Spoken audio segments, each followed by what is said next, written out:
And South Korea has again reported more than 1,000 new coronavirus cases, and now almost 40% of new cases are outside the greater Seoul area. The authorities are especially concerned about the Delta variant contributing to a rise in so-called breakthrough cases. Bae Eun-ji has more. South Korea confirmed 1,202 new COVID-19 cases on Tuesday.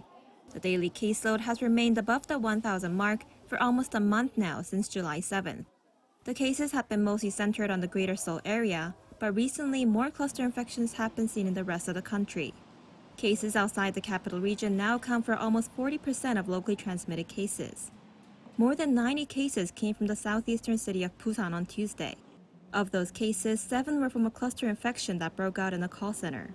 The country also reported more than 1,100 infections from those who have been fully vaccinated, including 8 patients in critical condition. Of them, 254 had gotten the AstraZeneca vaccine, 284 had received Pfizer, 584 had Janssen, and 10 had mixed shots.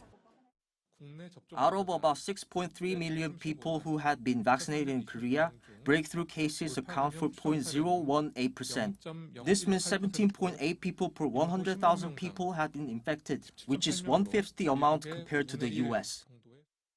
So far, the health authorities have done a gene analysis on 243 of the breakthrough cases and found that 150 were variant cases. Of those variant cases, 85% were the Delta variant. Further adding to concerns, the number of patients in critical condition has been rising among those in their 40s and 50s. There were 5.6 times more deaths than patients in critical condition for those in their 40s and 50s in the second week of July compared to the second week of June. As the COVID-19 situation gets more serious, a survey from the Health Ministry showed that 84% of South Koreans think the level 4 distancing measures in the capital region should be extended. The survey also showed that only 28% of Koreans feel that they are safe from the virus since the 4th wave of the outbreak hit the country. Bae Eun-ji, Arirang News.